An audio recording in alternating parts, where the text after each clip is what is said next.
My name is Brad McCallum, and before any of this started, I was a federal investigator working counterfeit cases out of what used to be the Denver field office.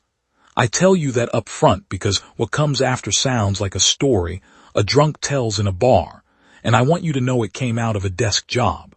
I was not a soldier. I had not killed a man before the year the Vehl arrived. By the time it was finished, I had killed more of them than I am willing to count, and I had buried 2 friends I would rather have kept than any medal a grateful planet might have pinned on my chest. The Vehl did not invade us the way the old films said they would. There were no fleets in the sky and no speeches from the White House lawn. They came in quiet. They came in through the money. The first sign was a stack of $100 bills a teller in Phoenix flagged because her counter machine made a sound it had never made before. The bills were perfect. Better than perfect. The serial numbers checked, the cotton linen weave checked, the magnetic strip checked, and when the Treasury Laboratory in Washington ran them under a spectrometer, they came back hot.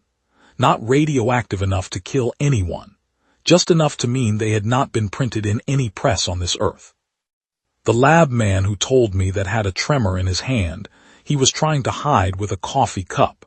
He said the isotope ratios did not match any reactor humanity had ever run.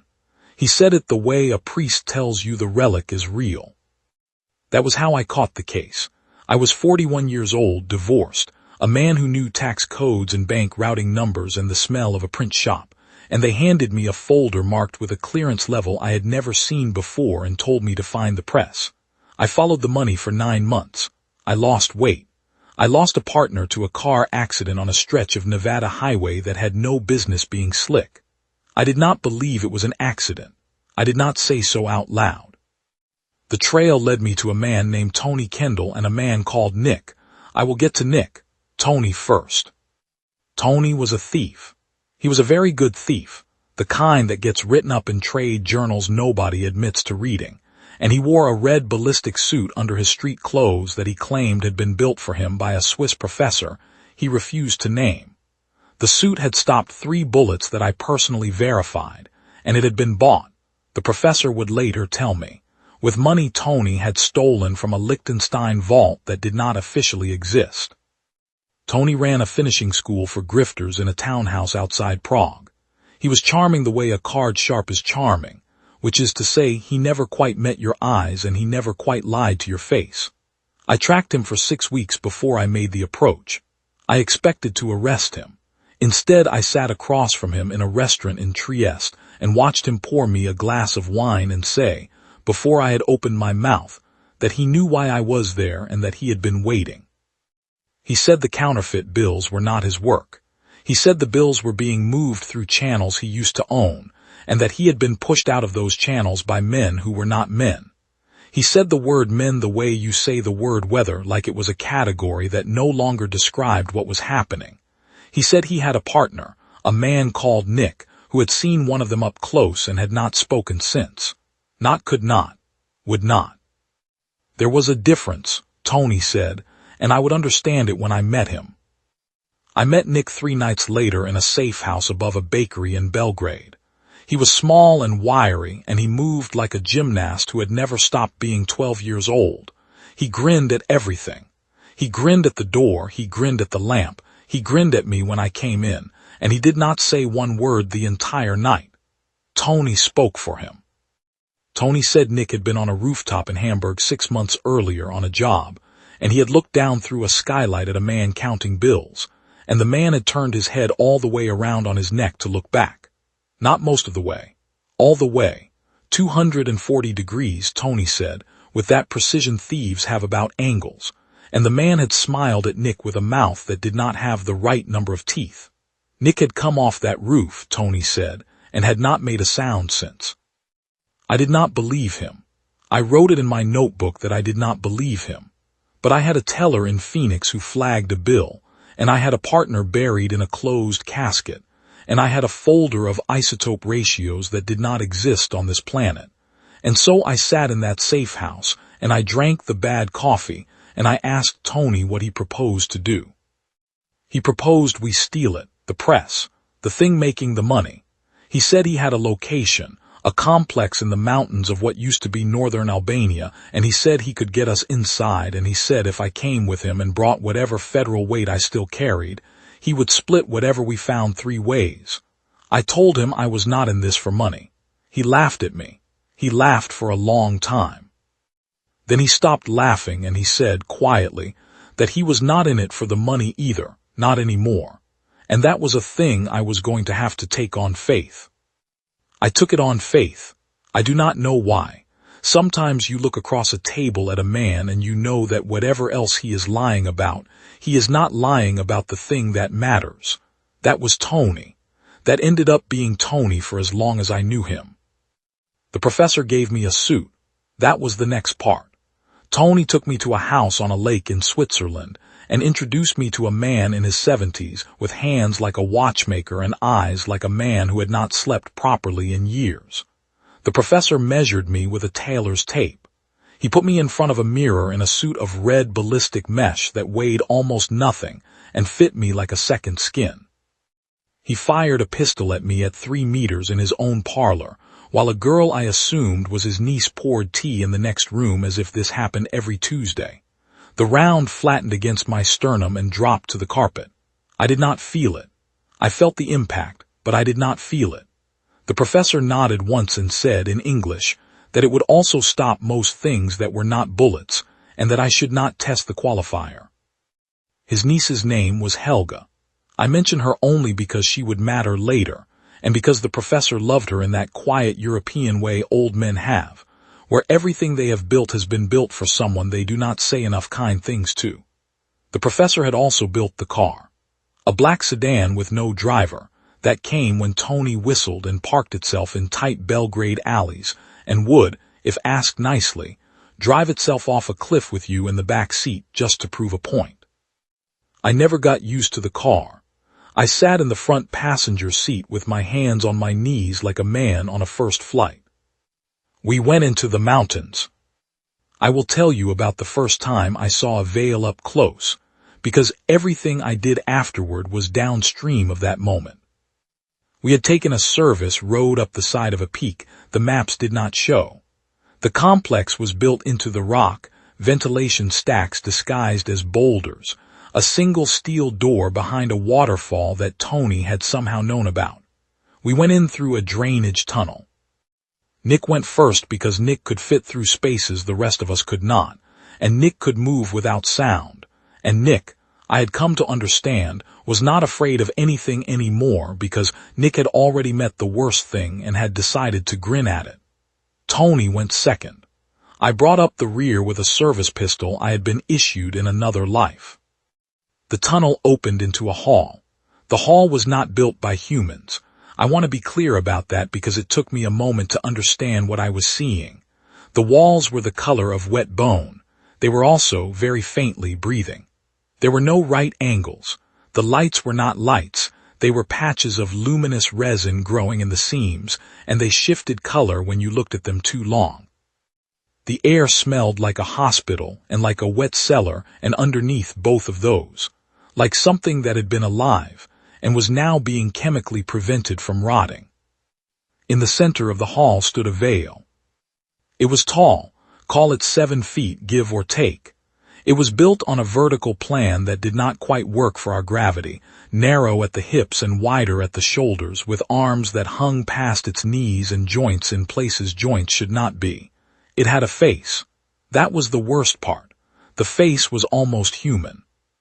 The eyes were too wide-set and too dark, and the mouth had more teeth than a mouth should have, and the skin had the wet sheen of something just born, but the face was almost human, and that was what made my hands shake.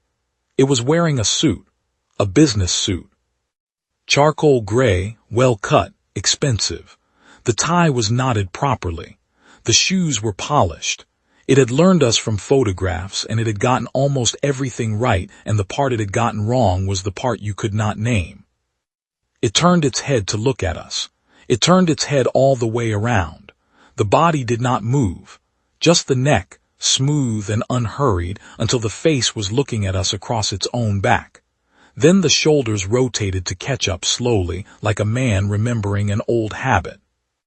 Nick made a sound. It was the first sound I ever heard him make. It was not a word. It was a small, sharp exhale, like a man hit in the stomach, and I understood then that Nick had not stopped speaking because he could not. Nick had stopped speaking because he had decided, on a rooftop in Hamburg, that anything he said in front of one of these would be catalogued, and Nick was not going to be catalogued.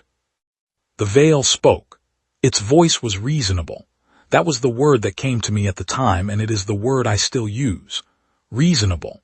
It said in clear American English that we were trespassing and that we should depart and that no harm would come to us if we did. It said we had been observed for some weeks and that our biological samples were already in the archive and that our cooperation, while not necessary, would be appreciated. It said all of this without inflection and without pause, and when it had finished, it stood there with its hands folded in front of it like a funeral director waiting for a decision. Tony shot it. He shot it twice in the chest with a pistol I had not known he was carrying, and the Vehl took both rounds without flinching, and then it opened its mouth wider than a mouth should open, and a sound came out of it that I cannot describe in any language I know.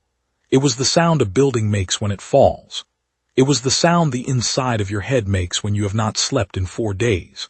It was a signal. I understood, even in that moment, that it was a signal, and that other Vehl were now coming. Nick moved. I had seen acrobats. I had seen Olympic gymnasts in my younger years. I had never seen anything move the way Nick moved that day. He was up the wall and across the ceiling and down on top of the Vehl's shoulders before the sound had finished leaving its mouth, and he had his knees on either side of its head, and he was driving his thumbs into the wet dark of its eyes, and the Vehl was reaching up with arms that bent the wrong way, and Tony was firing past me into the corridor behind us where the others were coming. I will be honest. I froze. I froze for maybe 2 seconds, and in those 2 seconds I watched a man I barely knew kill an alien with his bare hands, while another man I barely knew held the line behind me. And I understood, in a way I had not understood before, that I had agreed to something I did not have the equipment for. Then I unfroze. The suit helped. The suit had been built by a man who loved his niece and who had decided, for reasons he would never tell me, that some men needed to be hard to kill.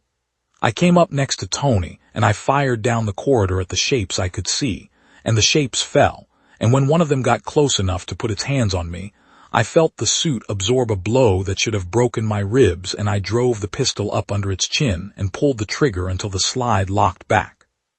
We did not get the press. That is the part I want you to understand. We went into that mountain to get the press, and we did not get the press. What we got was Nick, alive but bleeding from a wound in his thigh that he refused to acknowledge, and Tony, alive but with a burn down the side of his neck from something the Vehl had sprayed at him, and me, alive and intact and so badly shaken I had to be helped into the car. We got out through a different drainage tunnel than the one we came in. The car drove itself for 9 hours through back roads with all of us in the back seat. Nick did not grin the entire ride. That was how I knew it had been bad. We regrouped at the professor's house on the lake. The professor looked at us across his kitchen table and he asked, in his careful English, what we had seen. We told him. He listened without interrupting. When we were finished, he stood up and he went to a cabinet and he took out a bottle of something amber and he poured 4 glasses, and he handed one to Helga without looking at her, and he said that he had suspected something like this for 2 years and had not been brave enough to say so. He said the suits had been built because he had suspected. He said the car had been built because he had suspected. He said he had a daughter, once, before Helga, who had been taken by something he could not name on a road outside Vienna in 1981, and that he had spent the rest of his life building things in case she was not the last. That was the night we became, for lack of any better word, what we were going to be. We did not have a name for it. The professor called us his supermen in a tired voice that mocked itself, and Tony laughed and the name stuck. We were not super. We were 3 men in red suits and 1 old engineer and a girl who made tea, and we were what stood between the Vehl and the world. We knew it then. We did not say it out loud, but we knew it. The grind that followed lasted 7 months. I will not give you all of it. I do not have the words and you do not have the time. I will give you what mattered. We hit Vehl operations across 3 continents. The press in Albania was a small thing, we learned, the smallest of many. The Vehl had been seeded across Earth for years, working through shell corporations and diplomatic immunity, and the counterfeit money was only the beginning. The bills were a stress test.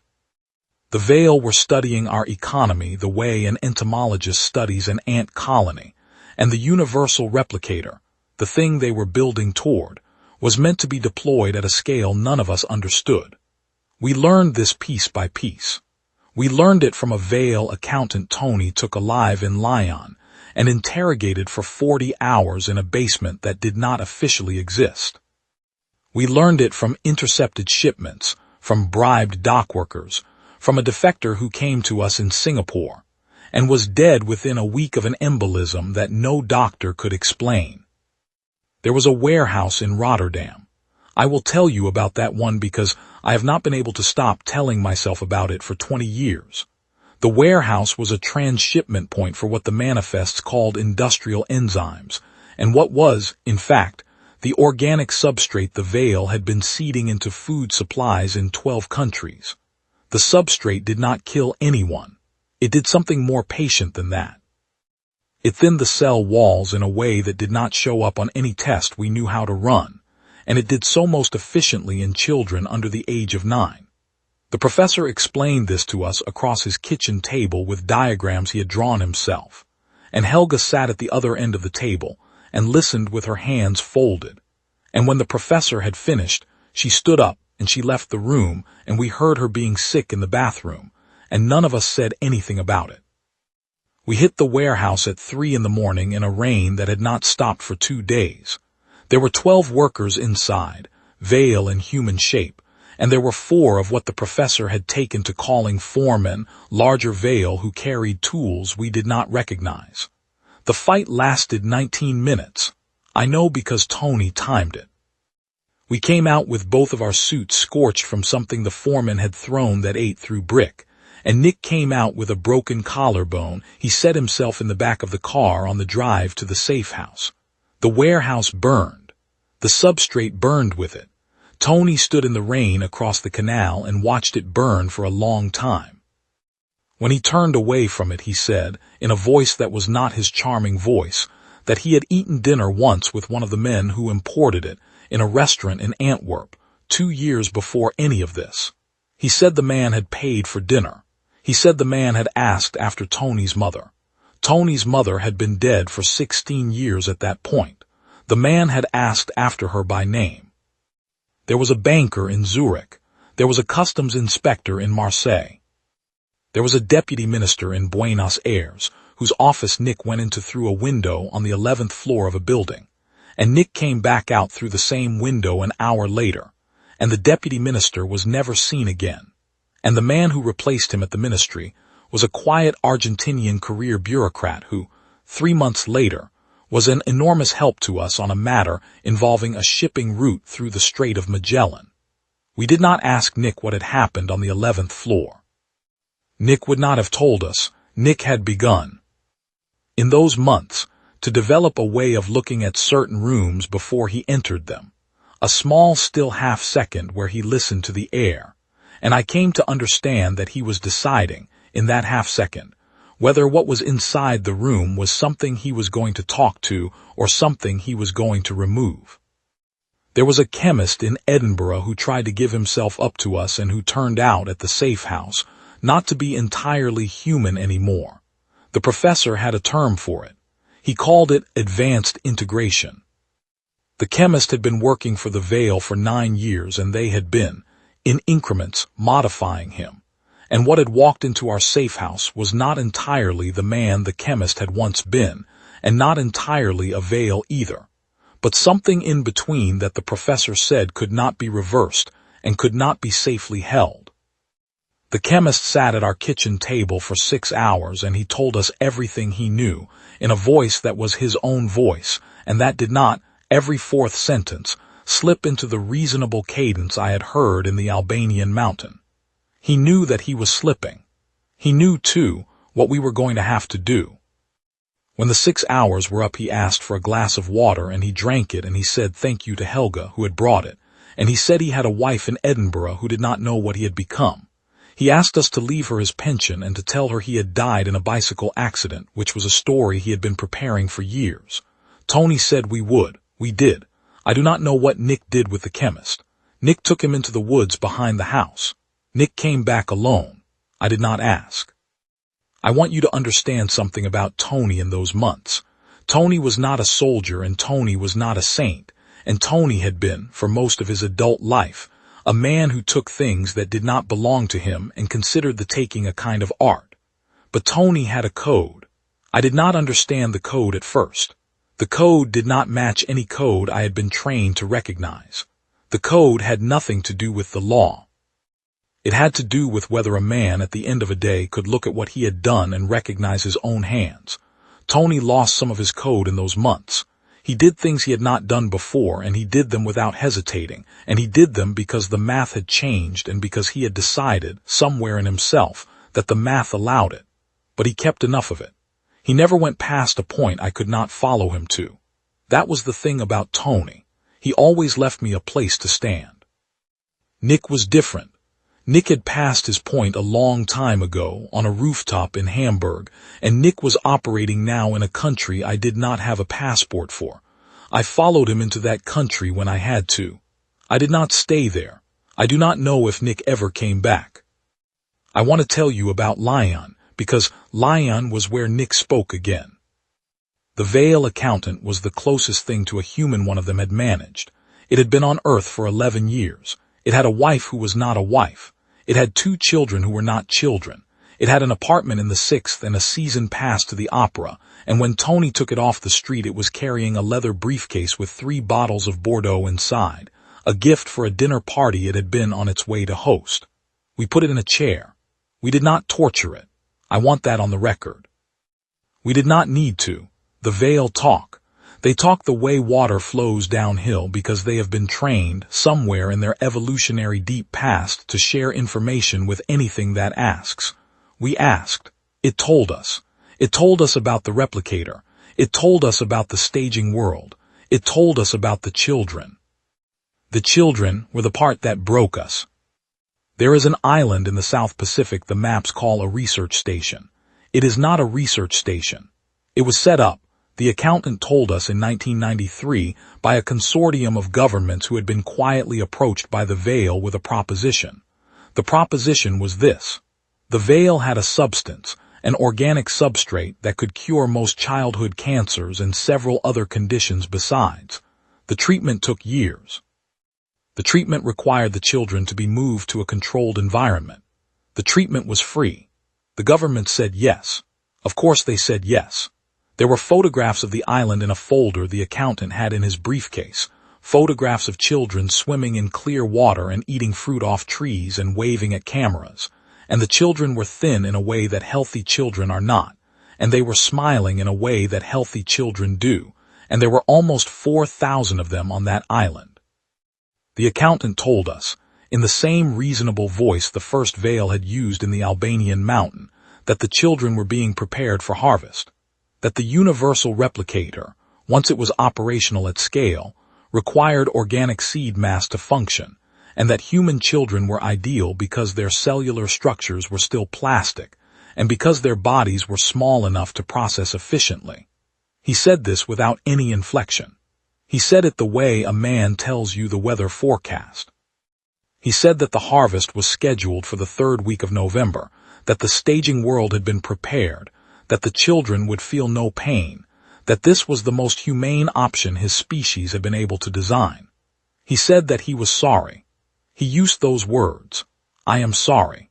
He said it because he had been on Earth long enough to know that humans said it when they had to deliver bad news, and he was, in his way, trying to be kind.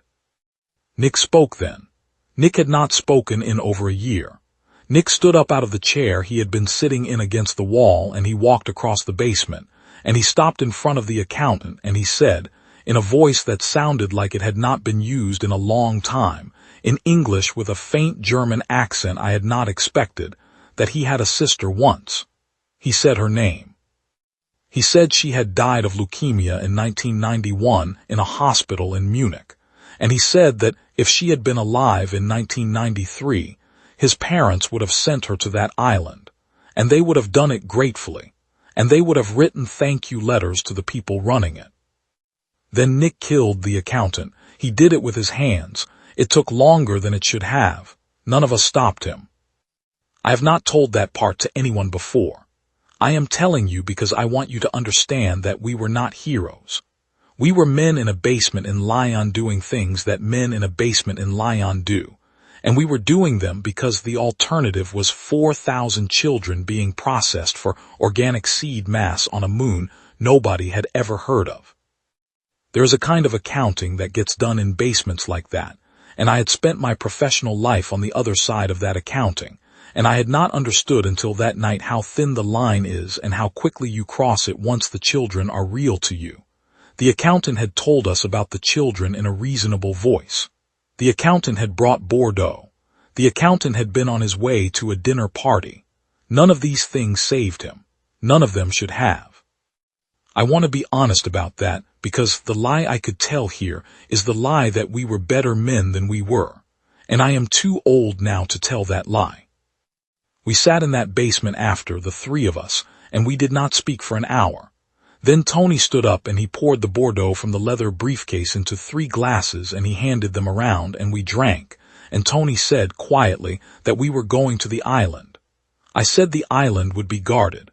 Tony said yes, the island would be guarded. I said the staging world was off-planet and we had no way to reach it. Tony said yes, the staging world was off-planet, and we did not yet have a way to reach it. He said the word, yet the way a carpenter says the word almost. Then he finished his wine and he said we should go see the professor. We went to see the professor. The professor had built a thing in his barn. I want to be careful with how I tell this part because what the professor had built was not a spacecraft in any sense that the word spacecraft usually implies. It was a frame. It was a frame with a Vehl power core at its center, a core the professor had bought through channels I never learned about, a core he had been studying for 6 years. The core, the professor said, could be made to fold space if you fed it the right instructions. He had the instructions. He had stolen them. He did not say from whom. He said the frame would carry 3 men, and only 3 men, and that the frame would arrive at a destination if a destination were properly defined, and that the destination, once defined, could not be changed mid-transit. He said the frame would also probably kill the 3 men who used it. He said probably the way a doctor says probably. He said the suits would help. He did not say by how much. We sat in that barn for 2 days, and we worked out what we were going to do. The plan was a con. I want you to understand that. The plan was a con because none of us were soldiers, and Tony, who was the brains of it, only knew one thing in this world, and that was how to run a con on something that thought it was smarter than him. The plan was this. We would take the frame to the staging world. The staging world was, the accountant had told us, an artificial moon in orbit around a planet the Vehl used as a foundry. The replicator was on the staging moon. The replicator was the size of a small city. The replicator was operated by a caste of Vehl called the engineers, who were, the accountant had told us, the most senior caste, the closest thing the Vehl had to leadership, and who were physically distinct from the worker caste we had been fighting. They were larger. They were slower. They were vain. The accountant had used the word vain, and Tony had circled it 3 times in his notebook. The con would work like this. We would arrive on the staging moon in Vehl uniforms the professor would build for us, over our red suits. We would carry a sample case. The sample case would contain a small replica of the universal replicator, built by the professor from blueprints the accountant had given us, and the small replica would do, on a small scale, what the large replicator did at scale. We would present ourselves to the engineers as a delegation from the Earth Consortium.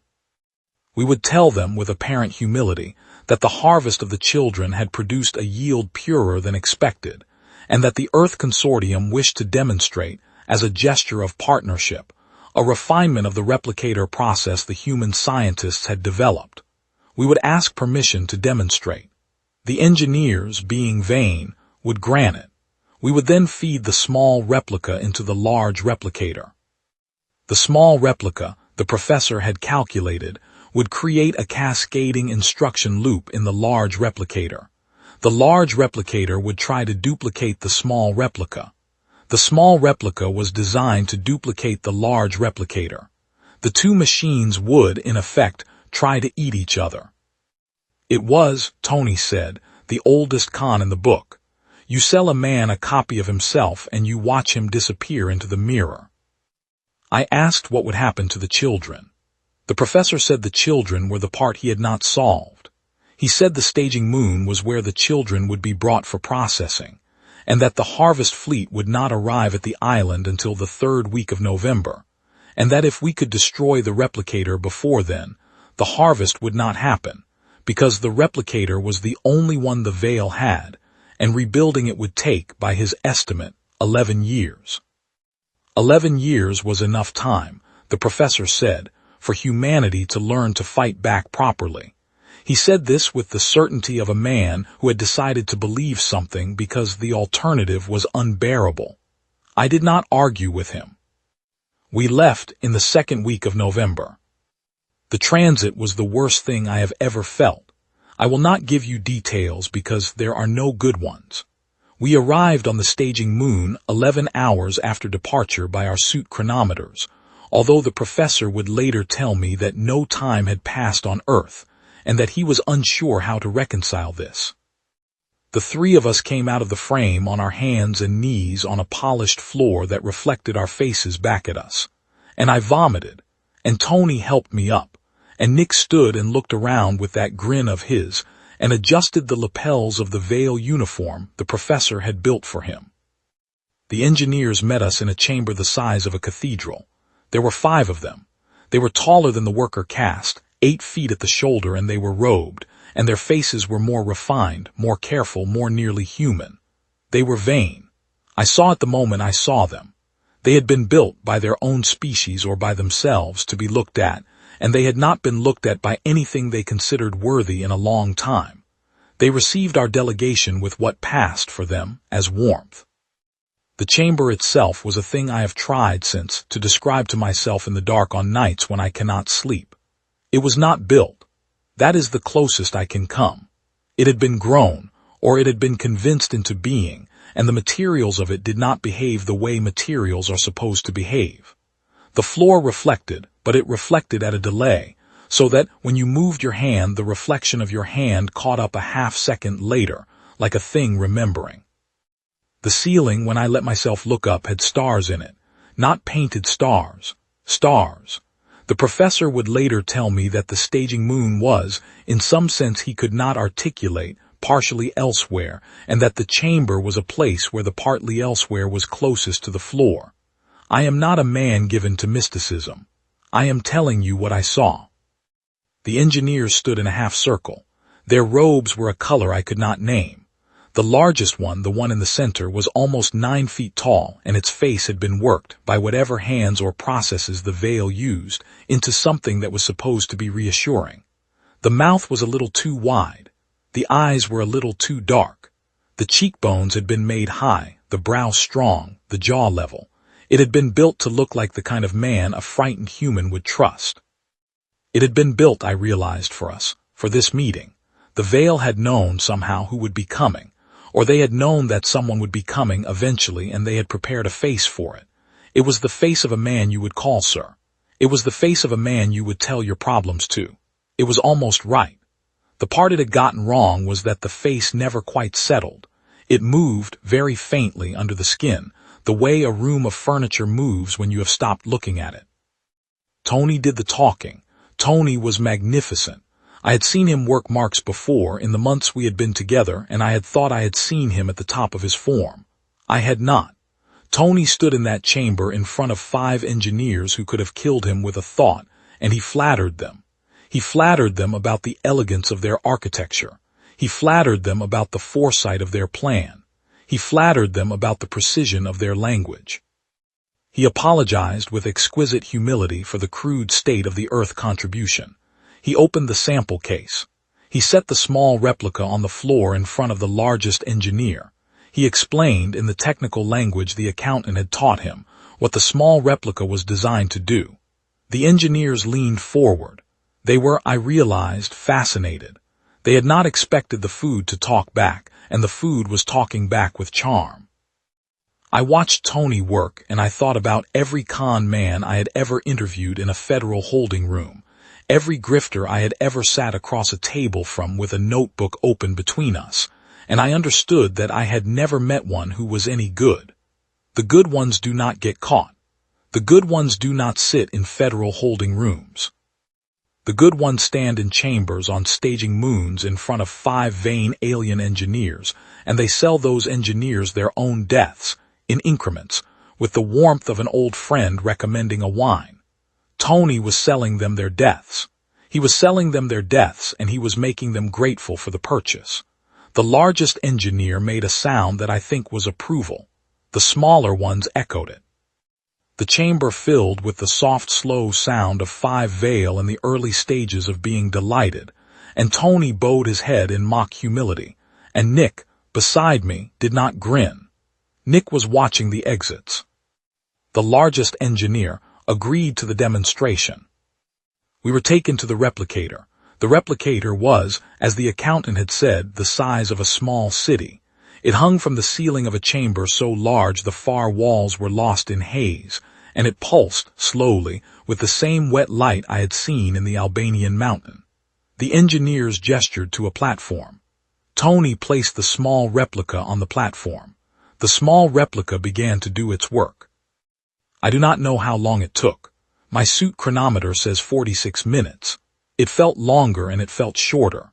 The replicator began to make copies of the small replica, and the small replica began to make copies of the replicator, and the two of them spiraled into each other in a way that the engineers slowly began to understand was wrong. The largest engineer turned its head all the way around and looked at us across its own back, and Tony smiled at it. And the largest engineer opened its mouth wider than a mouth should open, and made the signal sound. The workers came. I will not pretend the fight that followed was anything other than what it was. We were 3 men in suits the workers thought were a joke, and we were in a chamber full of engineers, and we had been expected to die in that chamber, and the staging moon had been expected to absorb us, and instead we did not die. We did not die because Nick was Nick, and he went up the side of an engineer's robe like a child climbing a tree, and he put a knife into the soft place under its jaw. We did not die because Tony had spent 6 months learning the schematics of the Vehl uniform, and he knew where the seams were, and he opened those seams with a tool the professor had built him. We did not die because the suits, the red ballistic suits the professor had built in a barn on a lake in Switzerland for reasons he would not say, held under blows that should have killed us. We did not die because the replicator, behind us, was eating itself, and the engineers were watching it eat itself, and they were not paying as much attention to the 3 of us as they should have been. The first wave of workers came through doors that had not been doors a moment before. The walls opened for them the way water opens for a boat. There were 20 of them, then 40, then more than I could count, and they came in silence, in the loping, unhurried way the Vehl worker caste moved, and they were carrying weapons I had not seen before, long, thin tools that hummed in a register I felt in my back teeth. The first one to reach me put one of those tools through the air where my throat had been a half-second earlier, and the air it went through made a sound like cloth tearing, and I shot it twice in the chest, and once in the wide dark eye, and it fell without making any sound at all. The fight went sideways from there. Nick was on the ceiling, I do not know how. The chamber's ceiling had not been built for climbing, and Nick was up it anyway, moving between the patches of luminous resin, dropping down behind workers and opening their backs and going up again before the bodies had finished falling. Tony was at my shoulder. He had a pistol in each hand. He was not a marksman the way I was a marksman, but he did not need to be. The workers came in close because the workers had been built for close work, and Tony killed them at the range of his own outstretched arms, methodically, the way a man chops wood for the winter. I killed the ones who got past him. The suit took blows. The suit took a lot of blows. I felt the suit get warm in places it should not have been warm, and I understood that the suit had a limit and that we were approaching it. The engineers did not enter the fight at first. They stood at the back of the chamber and they watched the replicator eat itself. I want to be clear about what was happening behind us, because it is the part of the night that has the hardest time staying still in my memory. The replicator was making copies of the small replica. The small replica was making copies of the replicator. Each copy was being made out of the substance of the chamber itself, the floor and the walls and the air, and as more copies were made, the chamber began to thin. The light got brighter and worse. The reflections on the floor started to lag by full seconds. The stars in the ceiling began to move. Behind every engineer's head, I could see a small replicator beginning to grow out of the air. And on each of those small replicators, there was a smaller engineer beginning to form. And on each of those smaller engineers, there was a smaller chamber beginning to grow, and the whole of it was folding into itself faster than I could follow. Then the largest engineer turned around. The largest engineer understood. I want you to know that.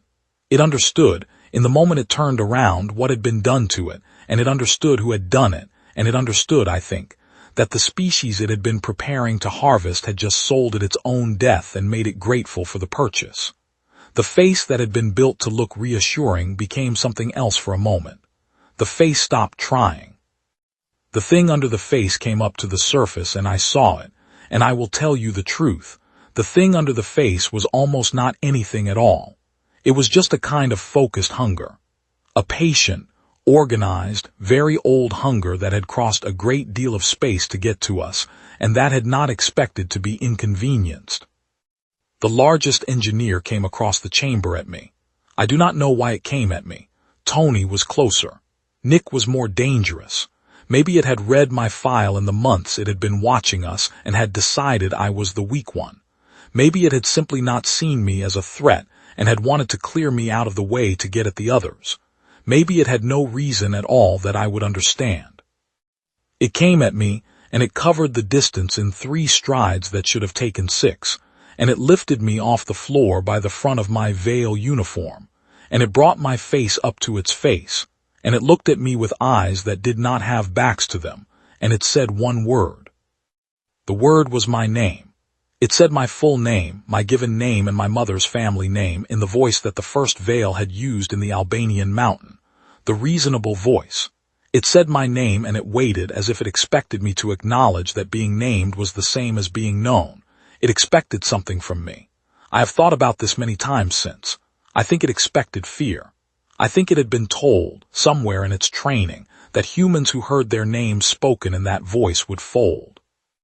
I think it had been told this by accountants and warehouse foremen and chemists in Edinburgh, all of whom had watched us fold at one point or another, and the largest engineer had built a strategy on that observation. I did not fold. I would like to tell you that I did not fold because I was brave. I was not brave. I did not fold because I was, in that moment, too tired to fold.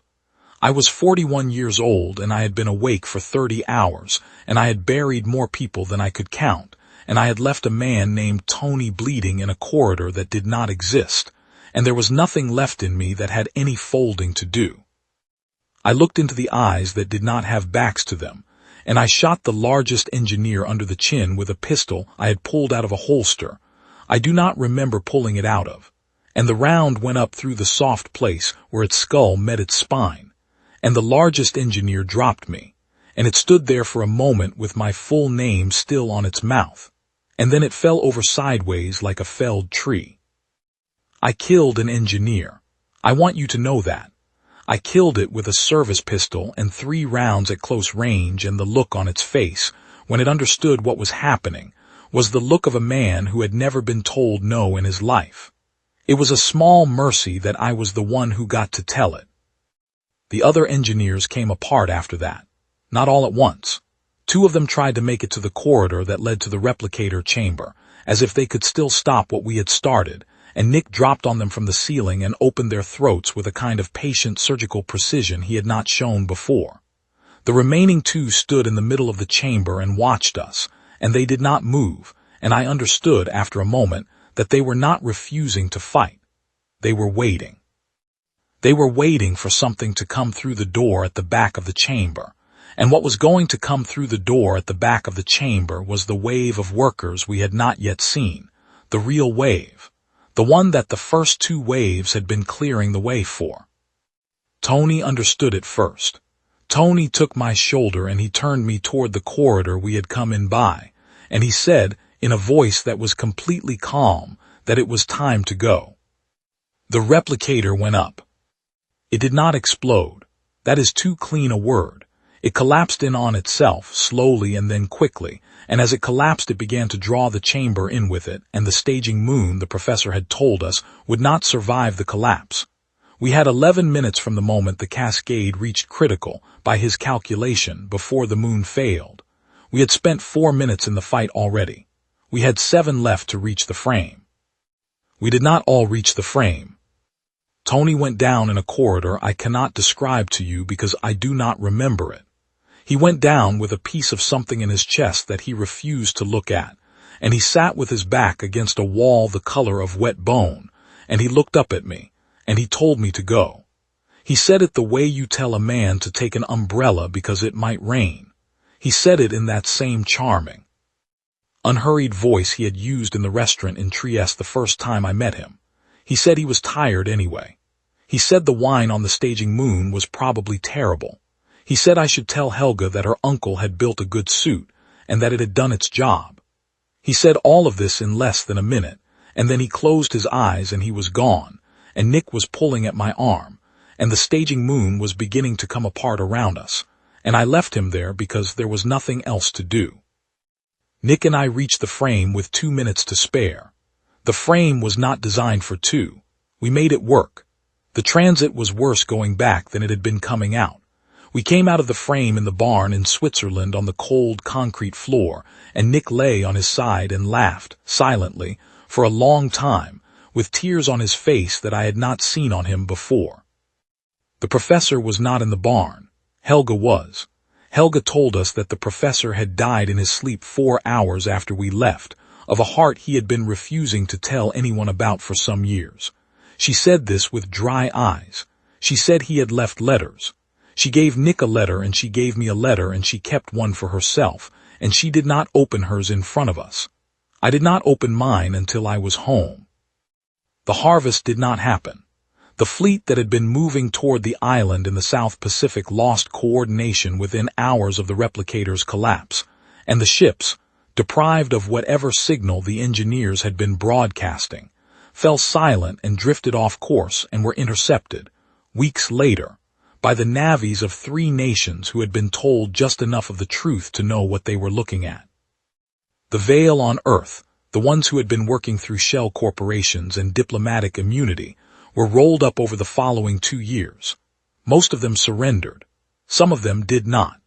The accountant Tony had taken in Lyon turned out to have been one of many, and the others, taken alive, talked the same way the first one had talked, in that reasonable voice, about a plan that was over now and could not be restarted in their lifetimes. The children came home, all of them. Almost 4,000 children, thin and smiling in the wrong way, came home to families that had been writing thank-you letters for a decade. The reunions were not, I am told, easy. The children had been told things on that island that took a long time to undo. Some of them were never quite undone. I do not have anything wise to say about this. I am told the youngest ones have done best, and I hope that is true. Nick lives in a small village in the Balkans where he runs a gymnastics academy for boys. He writes me once a year, at Christmas, on a postcard. He writes in English with a faint German accent that I can hear in my head when I read it. He does not say much. He does not need to. The professor's letter to me said 3 things. It said thank you. It said that he had loved his daughter, the first one, the one taken in 1981 outside Vienna, more than he had ever told her. It said that he hoped I would find something useful to do with the years he had bought me. I keep the letter in a drawer. I take it out sometimes. I am 63 years old now. I live in a small house in Colorado on the edge of a town that does not know what I did, and I would not tell them if they asked. I walk in the mornings. I read in the afternoons. Once a year in November, I drink a glass of bad Bordeaux at my kitchen table, and I do not toast anything out loud because some things are not for saying. The Vehl have not come back. The professor said it would be 11 years before they could rebuild the replicator, and the professor was usually right, but 11 years passed a long time ago and they have not come back. I do not know what that means. Maybe we hurt them worse than we knew. Maybe they are still deciding what to make of us. Maybe somewhere, on a foundry world I will never see, an engineer with its head turned the wrong way around on its neck is looking at a file with my face in it, and is trying to understand what kind of animal walks into a chamber. It cannot win and walks back out anyway. I hope it never figures us out. I hope it dies trying. I would not bet against it dying trying. We are a stubborn species. We were stubborn when there were 3 of us in a barn in Switzerland, and we are stubborn now. And the thing about stubbornness is that it does not need to be clever. It only needs to refuse to stop. Tony refused to stop. Nick refused to stop. The professor refused to stop, in the only way a man with a bad heart can refuse to stop, which is to build the thing and hand it to the men who can carry it. I refused to stop because the other 2 were not stopping, and because there were 4,000 children on an island who did not know they were being kept for slaughter, and because somewhere in the middle of all of it I had stopped being a man who knew tax codes and had become a man who walked into rooms I had no business walking into. That is the part I want you to remember if you remember any of this. We were not soldiers. We were not chosen. We were a thief, a mute acrobat with a dead sister, a federal investigator with a desk job, and an old man in a barn who missed his daughter. That was all we were. That was enough. The Vehl thought we were food.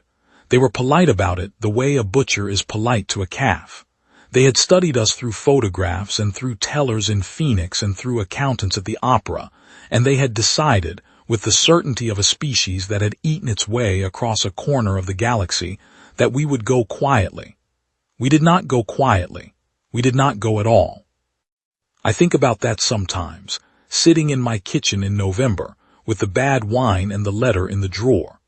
I think about the largest engineer turning its head all the way around to look at us across its own back, and I think about the expression on its face when it understood what Tony had done, and I think that look is the last thing I want to remember when I am dying.